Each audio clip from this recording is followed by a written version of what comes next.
තෙරුවන් සරණයි සියලුම දේවගති දරුවන්ට channel එකත් එක්ක එකතු වෙලා ඉන්න සියලුම දෙනාටත් ගොඩක් වෙලාවට අපි එකම දෙයක් ගැන තැවි ඉන්නවා මිසක අපේ ජීවිත සාර්ථක කරගන්න යහපත් ක්‍රියාවන් වල කැපවීමේ නිරත වෙනවා අඩුයි. උදාහරණයක් විදිහට කවුරුන් හෝ බුද්ධ දර්ශනය තුළින් යහපත් මාර්ගයක යනවා කර්මය විශ්වාස කර කර. එහෙම නෙවෙන්නේ. ඒක තමයි සත්‍ය. හැබැයි අපි මේ ලැබූ මනුෂ්‍ය ජීවිතය දැන් ඉන්න තැනින් වෙනස් කරන්න කොතනක හරි යහපත් දෙයක් දැක්කොත් ඒ දේ කරන්නට ඉදිරිපත් වෙනවා අඩුයි. මගේ නම් මතය අවසානයේ අනිත්‍ය වෙන්න පුළුවන්. නමුත් දැන් ඔබට මේ මනුස්ස ජීවිතයක් ලැබිලා තියෙනවා. මේ සමාජ රාමුව තුළ ඔබ ජීවත් වෙන්න ඕන. ඒ වගේම යහපත් දෙයක් කිරීමේදී අකුසලයක් එතනදී ඇති වෙන්නේ නැහැ. ඉතින් මොන ආගමක හරි විශ්වයේ යම්කිසි ශක්තියක් ඔබ කෙරෙහි ආරෝපණය කරගෙන ඔබගේ ජීවිතය ආලෝකමත් කරගන්න පුළුවන් නම් ඔබ කිරීම ඉතාමත් වටිනවා. මොකද අද වෙනකොට ඔබගේ දර්ශනය, ඔබගේ පැවැත්ම, ඔබගේ ආලෝකය, ඔබ කවුද කියලා දැනගෙන තමයි වටේ ඉන්න පිරිස ඔබව මනින්න ගන්නේ. ඉතින් ඔබ කුසල දහම් කරන ගමන් ඔබට හැකි යහපත් දේවල් කිරීම දෙවි දේවතාවුන් වහන්සේලා වෙනුවෙන් හෝ වෙන කාර්යයක් හෝ නේද කිරීම ගැටලුවක් ඇතිවන්නේද? නැහැ. එලෙස ගැටලුවක් ඇති වෙන්නේ නැහැ. මම මේ තම්මේල් එකට අදාළව පොඩි කතා බහක් තමයි කරන්නේ. අද වෙනකොට වරම් දරුවෝ දේවාලයක් දාගෙන වැඩ කටයුතු උඩින් වැටෙනකම් බලන් ඉන්නවා සමහර අය. මේ තරුණ ජීවිතයේ සමහර අය හොඳට අතපය හතලා තිනවා. රැකියාවක් කරන්න පුළුවන්. හැබැයි හිතින්ම හදාගෙන තිනවා මට වරමක් තියෙනවා, වරම නිසා රැකියාව කරන්න බෑ. ඒක එකක්. ඥාතියා නෙවෙයි මේ කියන්නේ. තමන්මයි. තමා හිතින් හදාගත්ත ප්‍රශ්න. එතකොට මම කියන්නේ 90%කින් එක්කෙනෙක්ට ඒ වරමේ තියෙන බලය අනුව රැකියාවකට යන්න දෙන්නේ නැති කරන්න පුළුවන්. හැබැයි ඒ වරම ඊටමත් බලගතු වරමක් වෙන්නත් ඕනේ. කැඹුරු මාතින් උපරිම තැනට ගිය වරමක් වෙන්නත් ඕන. කැඹුරු ඥාතියා ඊට බල සම්පන්න කෙනෙක් වෙන්න ඕනේ. මොකද තමන්ගේ දරුවා නොකා නොබී මැරලා යනවා නම් ඒ වරමින් වැඩක් නැහැනේ. අන්න ඒක නිසා අවබෝධය ඊටාම් වැදගත්. දැන් අද වෙනකොට නිකමෝ ටිකක් බිහි වෙලා ඉන්නවා මේ වරම් කියලා. ඇයි වැඩක් කරන්නෙත් නැහැ. ඒක රටට වැඩකුත් නැහැ, Tamanට වැඩකුත් නැහැ. අපරාය තරුණ ජීවිතේ සාමාන්‍යයෙන් ওই වරම් ජීවිතය අවුරුදු 20 ඉඳන් පටන් ගන්න 35 වෙනකම්ම සමහර කට්ටිය අයාලේ යනවා. ඒ කියන්නේ මේ වරම් පස්සේ යනවා. ගිහිල්ලා අන්තිම 40 සැඳී ආවට පස්සේ තමයි ආපස්සට බලන්නේ මට මොකද උනේ කියලා. ඔන්න ඕ වගේ කතාවක් තමයි දැන් මේ ලංකාව තුල යන්නේ. සමහරු රට ජීවිතේ දාලා විදේශ රැකියාව වලට ගිහිල්ලා ඒවත් දාලා ලංකාවට එනවා මේ වරම ගන්න. ඇවිල්ලා දේවාල ගානේ ගිහලා යනවා. කරන වැඩකුත් නැහැ. අන්තිමට රට රැකියාව කරලා Tamanට කීයක් හරි හොයාගන්න එක ඒකත් නැහැ. හරි. ලංකාවට ඇවිල්ලා අනේ මහත්තයා අනේ නෑ මට නෑ මම දුප්පත් වුණා අරක වුණා මේක වුණා. ප්‍රශ්න නේද? ඔය ඔක්කොම අවබෝධයක් නැතිකමනේ. අදටත් එන දුරකථන ඇමතුම් දැක්කහම ඇවිත් මුණ ගැහෙන හැය දැක්කහම කවුරුවත් මේ වරම නිසා මම සම්පූර්ණයි, වරම නිසා මම ජීවිතේ සතුටින් විඳිනවා, වරම හින්දා මට අනාගතයක් ලැබුණා කියන්නේ නැහැ. බොහොම අතලොස්සයි. අතලොස්සයි කියන්නේ බොහොම 100ට එකක් විතර තමයි මම සතුටින් ඉන්නවා මේ වරම නිසා. මං හැදුන වරම නිසා කියලා කියන්නේ. ඉතින් එවැනි තත්ත්වයක් තමයි තියෙන්නේ. මේ වරමක් මූලික කරගත්තේ මේක වරම් දරුවන්ගේ channel එකක් හින්දා. හැබැයි මේක අනිත් අයටත් පොදුයි. කවුරුත් කිසිම දෙයක් ළඟට ගෙනත් දෙන්නේ නැහැ. හරිද? මේ විශ්වය තුල යම්කිසි ශක්ති ප්‍රභේවයන් තියෙනවා අපේ ජීවිතවලට ආරෝපණය කරගත හැකි. එතකොට ඒවත් ඉතින් අර නිකන් ඔබට ලැබෙන්නේ නැහැ. ඔබේ කැපවීම මත තමයි සියල්ල සිදු වෙන්නේ. ඉතින් අපි උදාහරණයක් විදිහට මම දේවාල පැත්තෙම කතා කරගෙන යන්නම්. අනිත් අය ගැනත් විස්තර කියන්නම් ඉස්සරහට. එතකොට දේවාලයක් කරන කෙනෙක් ඔබ දන්නවා සුද්ධ වරම්මාලා අසුද්ධ වරම්මාලා කියලා දෙකක් තියෙනවා. එතකොට මේකෙදි සුද්ධ වරම්මාලා තියන අය නම් ඔය කඩවර දෙවියන්, සොහොන් කාලී මෑණියන්, යක්ෂපන්තිය ප්‍රදාන කරගෙන කිරිගොටු මාලා, සුද්ධ ගොටු මාලා දෙනවා. හරිද? එතකොට අනිත් කට්ටිය යක්ෂපන්තියෙන් වැඩ කරන කට්ටිය මේගොල්ලෝ අසුද්ධ ගොටු මාලා දෙනවා. මේක එක්ක මාසයක් ගානේ නැත්තම් මාස 3ක් ගානේ තමන් හදාගත්ත පිළිවෙලට සතියක් ගානේ දෙන අයත් ඇති. තමන්ගේ වැඩ කටයුතු අනුව. හැබැයි මේක ගනුදෙනුවක්.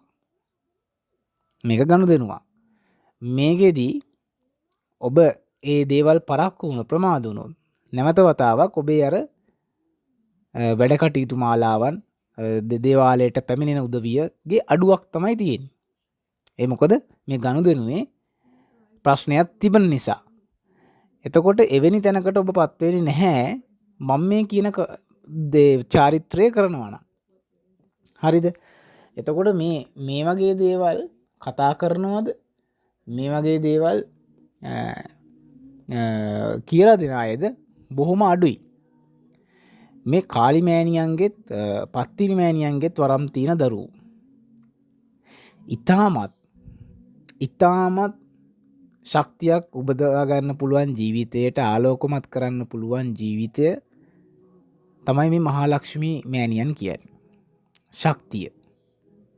ආකර්ෂණ ශක්තිය ඊටමත් හොඳ විදිහට තමාට ආරෝපණය කරගන්න පුළුවන්. සමහර චරිත ඉන්නවා එනකොට කියන්න පුළුවන් එන තැන පිරිසුදු වෙනවා.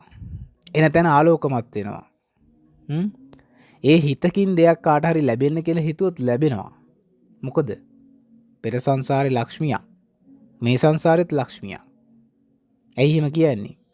යන තැන ලැබීම. යන තැන පිහිට. මූණ දැක්කහම සිරියාවයි. ආලෝකමත්. නෙළුම් මලක් පිපිලා සමානයි. නේද? ලක්ෂ්මිගේ අතේ තියෙන්නේ මොනවාද? නෙළුම් මල්. අන්න ඒ වගේ පිහිටක් ආලෝකයක් මේ ජීවිතයට ළඟා කරගන්න පුළුවන්. හැබැයි කොතනද කැප වෙන්නේ? මොනවද කරන්නේ? දැන් ඔය වරම් කියලා කියන මිනිස්සු ගොඩක් කරන්නේ මොකද්ද? ප්‍රේත තටු දෙන එකයි, යක්ෂ තටු දෙන එකයි, ගොටු පූජා දෙන එකයි. එහෙම නේද?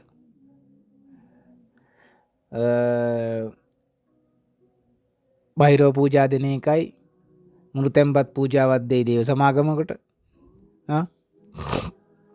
පළතුරු පූජාවක් දෙයි. එපමණයිනේ. අභිෂේක පූජාවක් කරයි. හැබැයි මේ ලක්ෂ්මී ඈනියන් ප්‍රදාන කරගෙන දේවාලය තුල යම්කිසි පූජාවක් ඔබට කරන්න පුළුවන් නම් මේ අත්දැකීමෙන් කියන්නේ. මොකද මමත් ඔබ වගේම මේ ශාස්ත්‍රය හදාරගෙන මේකේ ප්‍රතිඵල නෙලාගෙන යන ගමනක්.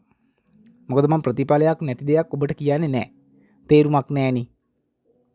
ප්‍රතිඵලයක් නැත්තම් මේකෙන් මම ප්‍රතිඵලයක් අත්විඳලා නැත්තම් මම ඔබත් එක්ක මේක සාකච්ඡා කරන්නේ නැහැ. ඒක මගේ ප්‍රතිපත්තිය.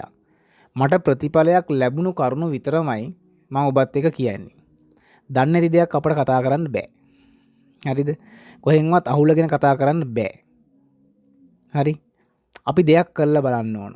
යන්ත්‍ර මනස ශාස්ත්‍රය වුණත් යන්ත්‍රයක් ඇඳලා බලන්න ඕන ඒකේ ශක්තිය.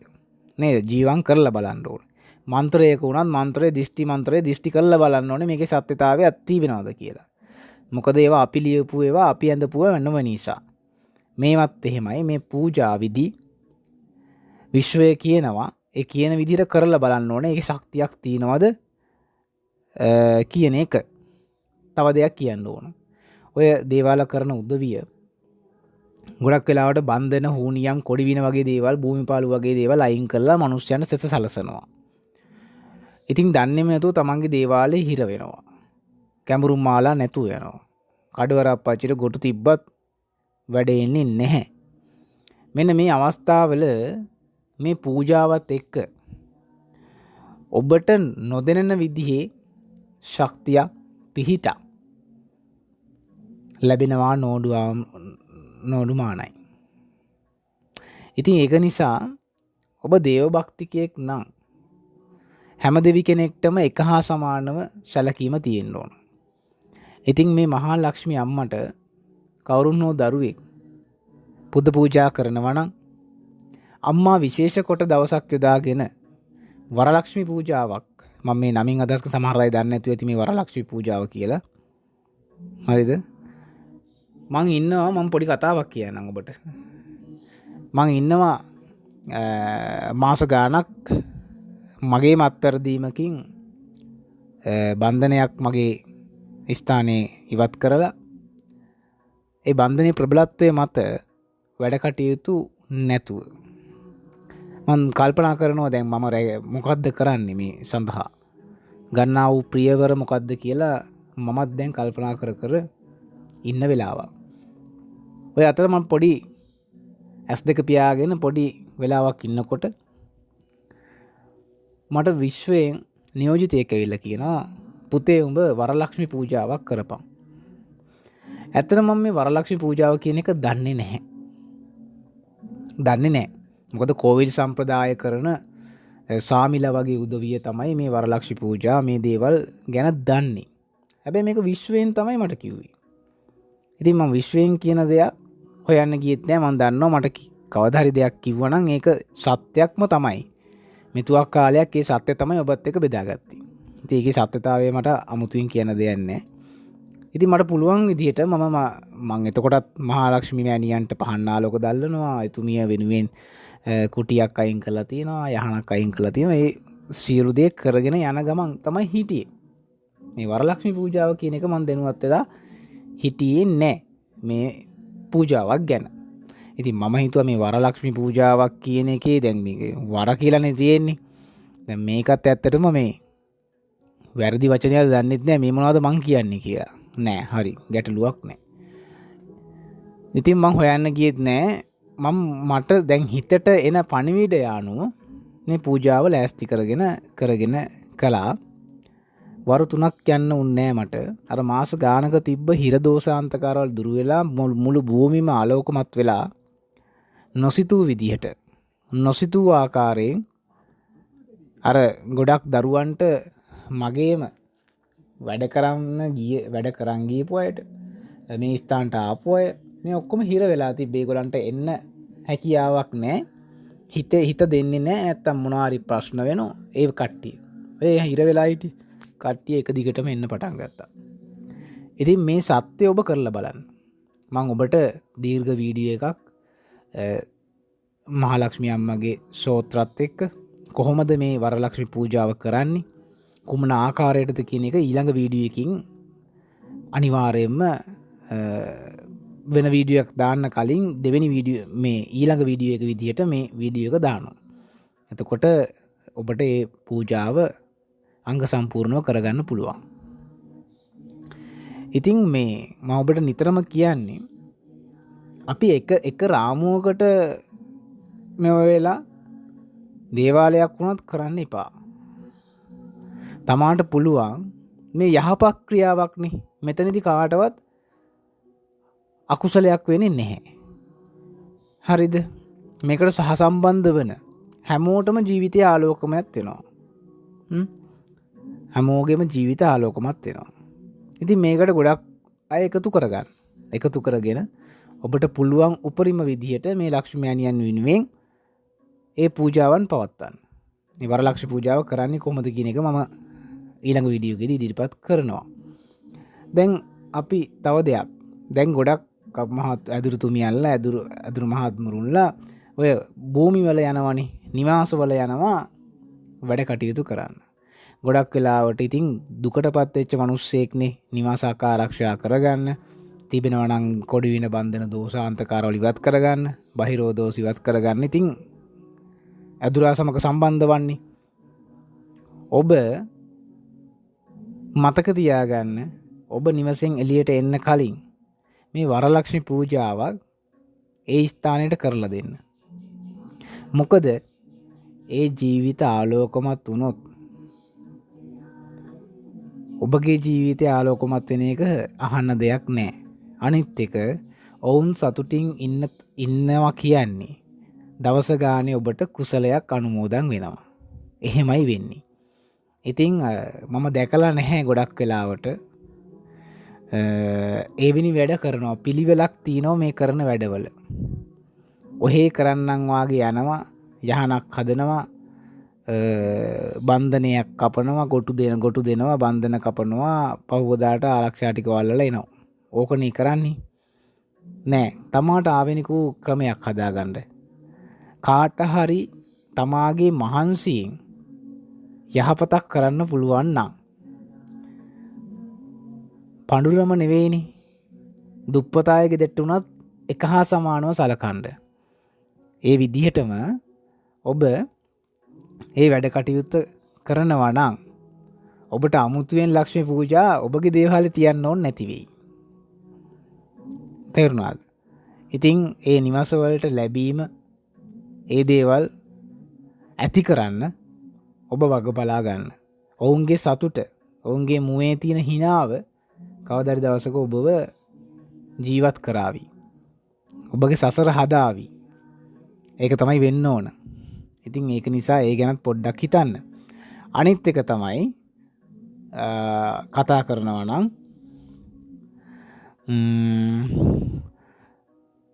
ව්‍යාපාර ස්ථාන ඔබ දන්නවා සමහර භූමිවල දෝෂක් තියෙනවා. සමහර අයට ඇස්වහ කටවහ දෝෂ තියෙනවා. සමහර අයගේ ඊර්ෂ්‍යාව මත අඬ වැඩියා දෝෂ තියෙනවා. මේ ආකාරයෙන් එක එක ප්‍රශ්න තියෙනවානේ ව්‍යාපාරයක් දැම්මත්. ආත්මාර්ථකාමී සිතුවිලිත් එක්ක ජීවත් වෙන මිනිසුත් එක්කනේ අපිට මේ ගමන යන්න වෙලා තියෙන්නේ. ඉතින් ඕනම කෙනෙක්ට ඒක ඇති වෙන්න පුළුවන්. ඉතින් ව්‍යාපාර කරන ස්ථානයක ඔබ වරලක්ෂ්මී පූජාවක් පැවැත්වුවොත් ඒකේ ආනිසංසත් ඊටාම බලගතු විදිහට ඔබට දැක් ගන්න පුළුවන්. අනිත් එක හොඳම දේ ව්‍යාපාර ස්ථාන ඊට පස්සේ විවාහ ප්‍රමාද දරුවෝ විශේෂයෙන්ම ගෑනු දරුවෝ ඔබගේ විවාහ ප්‍රමාද වෙන්නේ ඇයි? ඔබව දැක්කහම කෙනෙක්ට නුරුස්සන ගතිය ඇති වෙන්නේ ඇයි? එතකොට ඔබ නිතරම ඇයි කලකිරීම ස්වභාවයක ඉන්නේ? ජීවිතය ආලෝකමත් නැත්තේ ඇයි? කොතන ගියත් ඔබට පසුබහින්න වෙලා තින්නේ ඇයි? මේ හොඳටම විසඳුම ලක්ෂ්මී පූජා පැවැත්වීම. ඉතින් මේ ගැහැණු දරුවන්ට පුළුවන් මේ ලක්ෂ්මී අම්මා වෙනුවෙන් වරලක්ෂ්මී පූජාවක් තමන්ගේ හිතේ තියෙන අදහස ප්‍රකාශ කරන ගාම සිදු කරන්න. ඔබගේ ජීවිතය ආලෝකමත් වෙනවාමයි. ලක්ෂ්මී අම්මගේ මුණ දැක්කහමත් ඔබගේ හිත නිවිලා යනව නේද? ඒතරම් ලස්සනයිනේ. ඉතින් ඒක නිසා කරලා බලන්න. මේ විශ්වයේ හැම ශක්තියක්ම ගැබ්බෙලා තිනවා. අපි ළඟා කරගන්න ශක්තිය අනුව තමයි ඔබගේ ජීවිතය ඉස්සරහට ගැලපගෙන යන්නේ. නේද? හැමදාම යකෙක් යක්ෂණියට කතා කරන කෙනාට දෙවියට කතා කරන්න බෑ. නේද? එහෙම නෙවෙන්නේ. ඉතින් අද කාලේ නම් මේ එහෙමත් කරලා යකුන් යක්ෂණියට කතා කරලා සමහර උදවිය පිරිත් කීකිය මේ බුදුන් වැඳ ආරක්ෂා එහෙමත් හදනවා. මන් දන්නේ කොහොමද කියලා. හැබැයි මේ හැම දෙයකටම තමාගේ ශරීරයේ යම්කිසි ශක්තියක් ගබඩා වෙනවා.